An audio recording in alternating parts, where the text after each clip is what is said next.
Salut, bienvenue à Sur la ligne, version accès OBN. Il ne reste que quelques jours à ce tournoi-là. On a déjà une douzaine de journées consécutives de fêtes ici au tournoi. Mais le niveau d'énergie semble encore bon. À ma droite, Charlotte Robillard-Millette. Un peu plus loin, Hugues Léger. Comment vas-tu? Comment te portes-tu, mon ami? Ça va super bien, il fait beau. Il y a encore une petite pause de pluie après-midi. Ça ne nous lâche pas. Il fait beau, là. Ça va bien. Plus que 2 jours. Puis effectivement, il y a eu comme un petit crash, moi, avant-hier. Mais aujourd'hui, ça va bien. Merci. Il y a une étoile à côté de moi qui a brillé toute la semaine, toutes les 2 semaines. Elle est raffinée, aime les grands restaurants et connaît son tennis comme personne ici. Charlotte Robillard-Millette, comment vas-tu? Comment te portes-tu? Je me porte bien. Tu m'as fait toute qu'une présentation. On parlait de ça justement avant l'enregistrement, de mon amour pour la nourriture, les restaurants. Une bouche raffinée. Une vraie foodie. Oui, vraiment une foodie. Ouais, une foodie. Puis je l'assume, j'aime ça. Mais tu dis que je brille. Tout le monde me parle de mes cheveux. Tout le monde a trouvé ça très drôle. Donc, j'ai brillé malgré un salaire, malgré une coupe de cheveux un peu maladroite. Mais moi aussi, je sens la fatigue, mais il reste 2 jours, donc dernier sprint. Mais tu brilles largement au-delà de ton look, puis ça me fait vraiment plaisir de te le dire. Alex, je veux dire que toi et moi, on a revu notre routine beauté du matin pour pouvoir matcher Charlotte. Donc, je me mettais du gloss avant l'enregistrement, puis là, il y avait Hugues à côté qui attendait. Il attendait à savoir c'était quoi la prochaine étape. On se met une crème hydratante de chez Jean Coutu. Honnêtement, là, si vous voyez ma morning routine, vous allez voir que ça fera pas une longue vidéo, là. Déjà, aujourd'hui, je me suis rasé, hein? Déjà pas pire. Fait que, Get ready with me, ça serait pas long, le Get ready with me, c'est salut, le cadran sonne, va dans la douche, mets des shorts. Ah ouais, à ça, ah ouais, au bureau. Non, mais j'allais dire, tu brilles, puis pas juste par ton looks, puis, tu sais, les commentaires que tu as apportés cette semaine, c'est pour ça que tu es là, tu as joué la game, tu es tellement ailleurs, puis tu es tellement bonne, puis tu es faite pour faire ça. Puis je le dis, je le pense encore, je le dis en ondes, puis je le dis hors d'ondes, puis je le pense sincèrement. Merci, fait que, Alex. même si le niveau de fatigue est là, je te sens encore à ton top. Et, ça me rassure, merci. Mais toi aussi, tu nous mets sur un piédestal, tu facilites les choses avec ton travail, on en a parlé aussi cette semaine. Il nous fait des passes sur la palette. J'ai pas l'impression de vous mettre sur un piédestal, je pense que je vous défini comme vous êtes. Et je suis très no bullshit dans la vie de toute façon. Fait que je le pense. Mais je vous mets sur un piédestal, je le trouve bon, mais pas plus haut que vous pensez. Tu nous facilites la tâche. Tant mieux. Tant mieux. C'est ça. Quelqu'un pour qui ça n'a pas été facile hier, c'est Alexis Gallardo. Son tournoi est maintenant terminé. Mais quand même, il peut dire mission accomplie. Ça n'a pas été simple. Il y a eu les délais de pluie. Mais quand même, une belle performance en double. Puis peut-être que ça l'aidera, lui, dans les prochaines semaines. Puis Alex, un quart de finale sur le central, c'est quand même quelque chose. Une équipe qui s'est formée 2 jours qui ne se connaissait pas vraiment avant le tournoi. Peut-être une équipe potentielle en Coupe Davis ou ailleurs, ou US Open, qui sait s'il se qualifie. Mais je pense qu'il peut être content de son tournoi. Ils étaient très souriants, Chan et Alexis, en conférence de presse. Ouais, je pense qu'ils étaient satisfaits. Ouais. C'était du bonus pour eux. Ils ont joué à la maison un quart de finale en double, ramassé un petit peu de points, un peu d'argent, un duo qui fonctionnait bien. Ils ont trouvé du succès. Ils ont joué sur le central, ça devait être spécial pour eux aussi. Ouais. Puis, ben, c'est sûr qu'ils jouaient une équipe très expérimentée, les 3e têtes de série, qui étaient vraiment... Je regardais un peu le match parce qu'on enregistrait en même temps, mais les points que j'ai vus, il y avait beaucoup de formation au filet, il y avait beaucoup de tactiques, de mouvements, donc ça avait l'air d'une équipe qui était habituée de jouer ensemble, puis qui déstabilisait beaucoup Alexis et Duncan. Donc, d'après moi, ils ont eu de la difficulté à trouver la bonne stratégie, mais tout de même 6-2, 6-4, un beau tournoi, puis ils peuvent partir la tête haute, puis peut-être rejouer ensemble prochainement. Victoire contre Zverev, contre Pierre Herbert, leur équipe, c'est quand même des grosses victoires contre des gros noms du circuit. Zverev en simple, évidemment. Peut-être même que Duncan Chan va se faire un nom comme un alternate à la Coupe Davis. Peut-être, tu sais, partenaire de frappe. Partenaire de frappe, peut-être, on en invite des fois des joueurs. Il y a sa place sur une prochaine Coupe Davis, certainement, à se qualifier, à presque gagner contre Tirante, qui a eu un super tournoi aussi. Peut-être pas sur l'équipe, là, mais comme partenaire de frappe, peut-être. Ça dépend qui joue, hein, on s'entend. Mais si Félix et Chapeau sont là, ça, il n'y a plus beaucoup de place. Exact, et mais... Gabriel. Et Gabriel. Ouais. Mais non, un bon duo, puis ça finit bien la semaine pour les deux qui n'avaient pas été capables d'aller chercher une victoire dans le tableau principal en simple. Donc un peu un petit conte de filles qui finit sur une note positive. Ouais.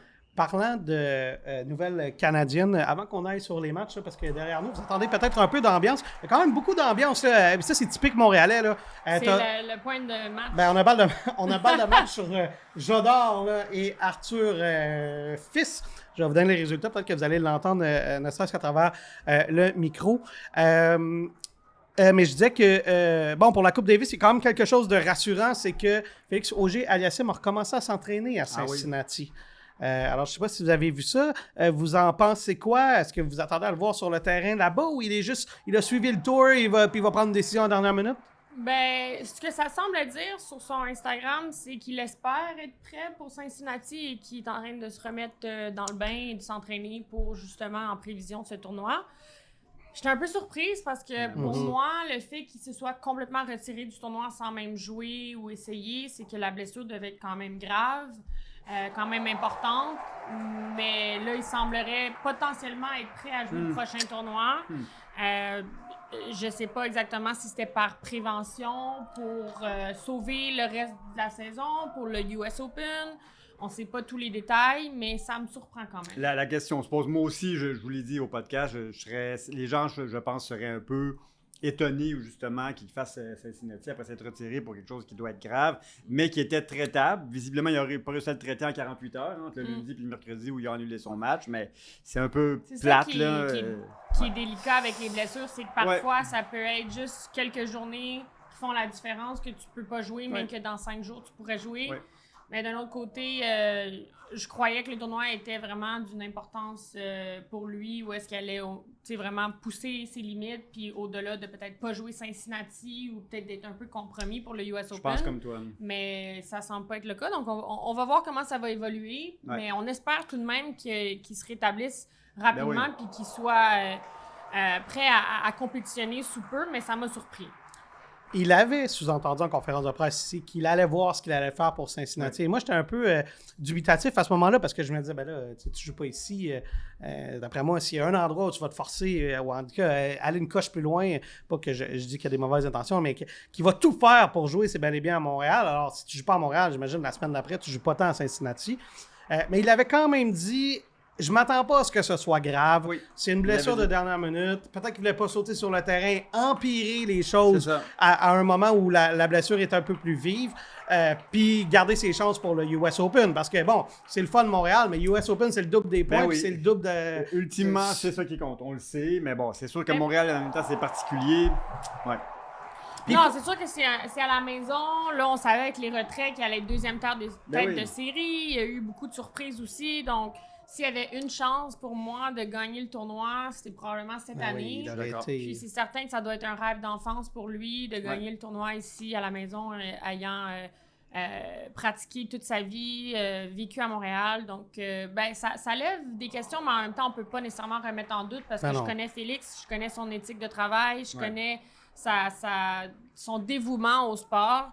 Je crois vraiment qu'il était blessé, peut-être qu'il y avait du stress qui empirait la situation, de la fatigue. On sait que c'est des longs calendriers, donc...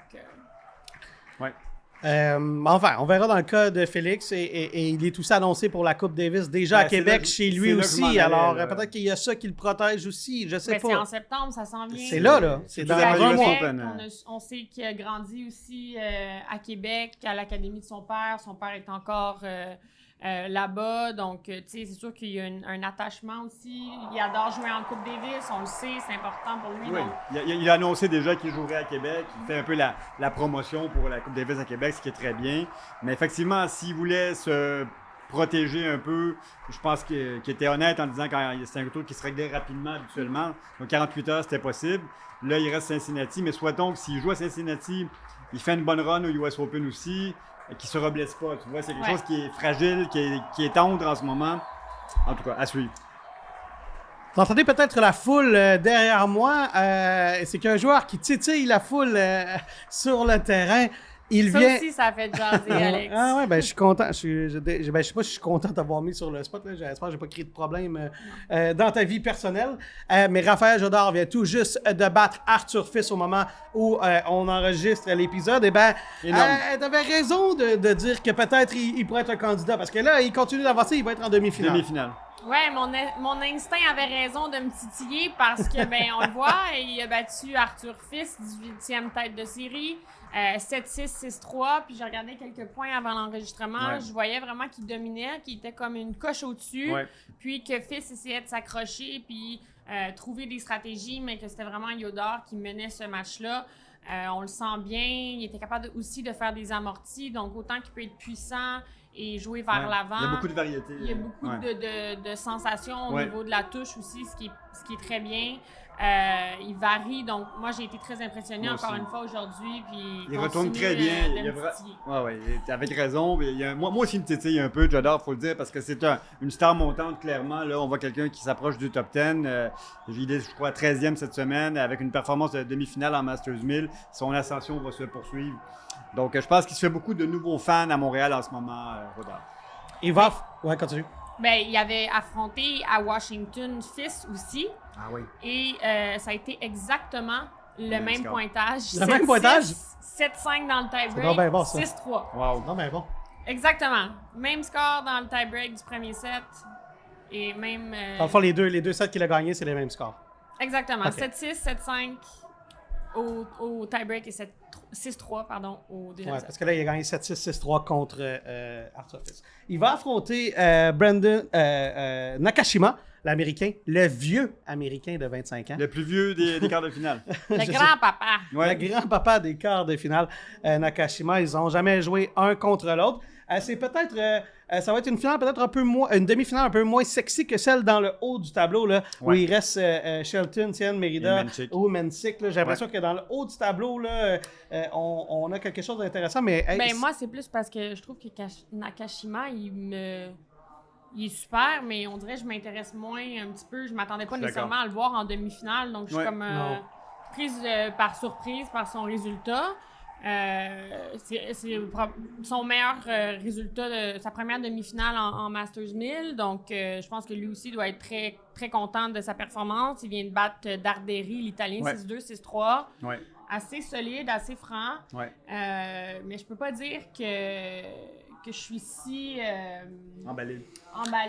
par c'est son... peut-être lui avec le moins jeu. de potentiel comme champion de Grand Chelem dans tous les joueurs qu'on a donnés. Il a quand même gagné les finales de l'ATP, c'était en 2022. Il a gagné un titre à San Diego aussi. Mais depuis les finales de l'ATP, la Next Gen, mais depuis, il n'a pas fait grand-chose, honnêtement. En termes de titres, il est quand même bien classé, là, Nakashima. Mais il reste que. Ben, il est quand même tête de série ici. Mais il reste que si tu regardes les Jodar ou les Menchik ou les Shelton qui ont déjà des grands titres, il est peut-être celui peut-être avec le moins de potentiel pour remporter un grand chelem, en tout cas au moment où on se parle. Underdog. Ouais, si c'est une bonne façon de le résumer. Ouais. Mais c'est vrai que quand tu regardes Shelton qui va jouer contre Mensik ce soir et ensuite. Ça, c'est un bon match vedette. Ça va être très bon. Ou Jodar Ensuite, contre Daniel Merida. Donc, c'est sûr que la demi-finale de l'autre côté, avec peut-être Tien contre Shelton, ça va être assez spectaculaire. C'est ta maman qui t'a appelé? Non, ça aurait pu être ma mère qui m'appelle. Si ta mère t'appelle, tu réponds. Moi, je sais, mais... je vais vous parler un peu plus de Menchik contre Shelton. Si ta mère t'appelle, tu réponds. Si la mère appelle, tu réponds. Tu la rappelles. Mais non! Rappelle maintenant, c'est Alex. C'est ça la clip qu'on va mettre?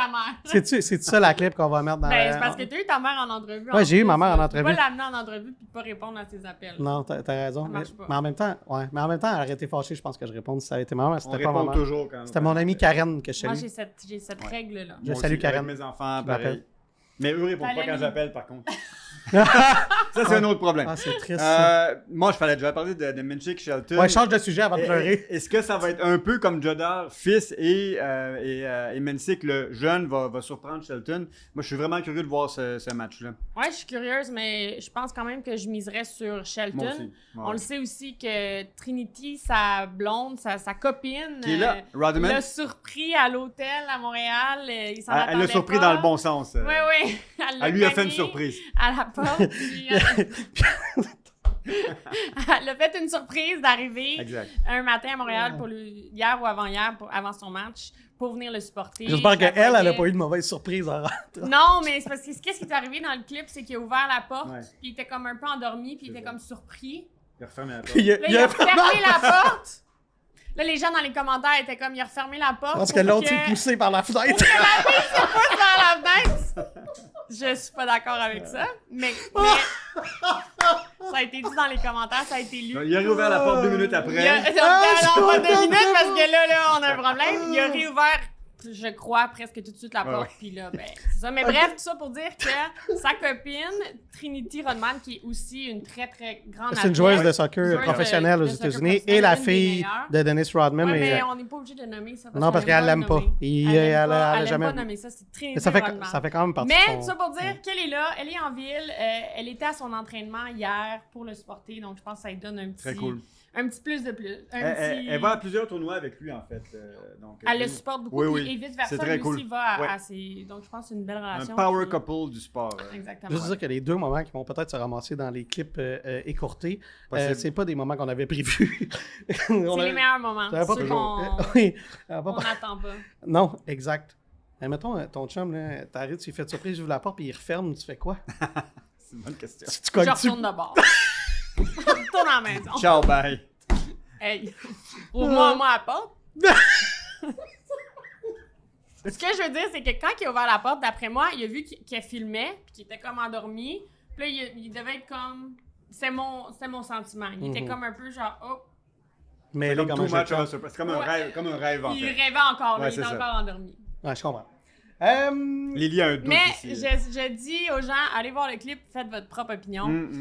Mais Ils vont le voir sur nos Il y a plateformes. un parce drôle qu'on- de bruit dans la qu'on chambre va avant l'avoir. qu'il ouvre la porte. je veux pas assumer ça parce que non, ce serait non. terrible. Donc, non. Non.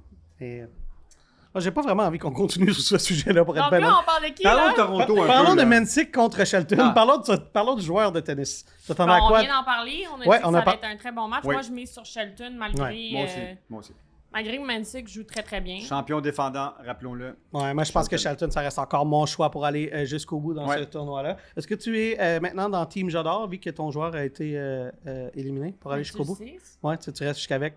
ben, C'est continué? C'est une petite Change pas fille, d'idée. là, Et c'est tu fini, sais, là. ouais, c'est beau. C'est ça jusqu'à la fin. Il là. se passe quelque chose avec Il le se dame. passe quelque chose. Il y aura Ouais, aussi ça, Daniel c'est- Mérida il y a une contre flamme. Léonard Tienne. Oui. Je pense que Tienne, dans ce match-là, part quand même grand favori. Oui. L'Américain, j'ai hâte de voir qu'est-ce que ça va donner de ce côté-là. Pas trop m'étirer, là, parce que je veux qu'on aille aussi du côté des femmes, parce que du côté des femmes, à Toronto, il y a beaucoup de bons matchs. On en parlait, là, le tableau principal, il est encore très bon de ce côté-là. Iga Swiatek est encore dans ce tableau-là, mais on va avoir Coco Gauff contre Belinda Bencic. Belinda Bencic, elle a déjà gagné ici à Montréal, et Coco Gauff, c'est une des meilleures joueuses sur le circuit. Et Rybakina Osaka, ça pourrait être une finale Match de Grand vedette. Chelem. là. Match Alors, vedette du c'est soir. deux excellents matchs Ouais. là, du côté de Toronto. Vous attendez à quoi de ce côté-là? Moi, je mets Goff devant Bencic. Elle semble à l'aise à Toronto cette semaine. Ça va très bien. Et Osaka Rybakina. Rybakina va une ouverture sans Sabalenka dans le tableau maintenant qui est éliminé pour se rapprocher de la place de numéro 1. Donc, moi, je mets Rybakina, je vous l'ai dit plus tôt cette semaine, comme favorite pour ce tournoi-là. Donc, je pense qu'elle va battre Osaka ce soir. Il reste encore vraiment beaucoup de gros noms. C'est top du côté de Toronto. Charlotte? Mais tout peut arriver à ce moment-ci. C'est toutes des joueuses très expérimentées, C'est vrai. talentueuses, qui sont capables de gagner ces matchs-là. Mais si j'y allais d'une prédiction, moi aussi, j'irais avec Coco Gauff sur Bencic. Et par contre, j'irais avec Osaka contre Rybakina. Je comprends que Rybakina s'en va vers la première place mondiale, mais je pense que Osaka a un très haut niveau en ce moment, puis elle retrouve son rythme. C'est Puis vrai. j'ai bien hâte de voir aussi la première demi-finale qui est déjà demain, Svitolina contre Swiatek, qui va être très, très serrée, ça aussi, je pense. Swiatek qui reprend un peu là, Finalement. de ses repères, Ouais. de son momentum. Saison puis, compliquée pour elle. Plus Ouais. compliqué, mais là, elle joue bien cette semaine. Ouais. Vraiment, on a des joueurs qui peuvent tous gagner le tournoi, selon moi. C'est vrai. Ben, mais ça, c'est une bonne façon de le dire. Parce que quand tu regardes dans l'autre du tableau, Svitolina a gagné contre Alexandrova hier, elle est revenue de l'arrière, puis Swiatek contre Svitolina, ces deux filles-là pourraient gagner Mais pour le moi, tournoi, là. Swiatek qui a battu Schneider 6-2, 6-1, Ouais, ça en c'est dit assez long, impressionnant. Hein? Ouais, Puis ça en quand dit elle long. gagne des matchs comme ça, Swiatek, c'est qu'elle est au top. Oui. Elle est capable de gagner des matchs rapidement 6-1, 6-1, 6-0, Ça veut dire que 6-1. son jeu est bien placé. Exact. Elle a confiance. Ouais. Donc, elle est à surveiller. C'est différent de Montréal où est-ce qu'on on a un peu une prédiction de savoir que peut-être Shelton, peut-être Yoda vont traverser, versus à Toronto, c'est vraiment, pour moi, c'est imprévisible. En tout cas, ce qui est certain, c'est qu'Osaka, dans les dernières années, se plaît au Canada, visiblement, avec une finale l'année passée. Ouais. Et là, mais ce ne sera pas évident là, contre Rybakina. Là. Rybakina aussi, historiquement, quand même relativement bien fait ici au Canada. Il avait une balle de match contre Vicky l'année passée. Puis Vicky a gagné le tournoi. Donc, pour moi, elle était proche aussi de remporter le titre. Ta mémoire tennis, elle est très bonne. Ben, je me rappelle, j'étais là et j'étais très stressée. Comme nous quand on regardait tes matchs. Ouais. Ça fait le tour pour les matchs de quart de finale du côté de Montréal et Toronto. On va garder quand même un œil sur ce qui se passe avec Félix du côté de Cincinnati dans les prochains épisodes. Et comme c'est la tradition, je vous donne le mot de la fin. Hugues, à toi. J'en profite pour remercier aussi Cadillac Westerlund et la Lyrique 100% électrique et Café Vito pour ces superbes cafés italiens dans le salon des joueurs et au salon Banque Nationale. D'ailleurs, on va parler à Vito demain. On aura un extrait en ligne. Et je vous dis, bon quart de finale pour une soirée qui s'annonce palpitante à Montréal et à Toronto. Bon tennis, Alex. Bon tennis, Charlotte. Bon tennis, tout le monde.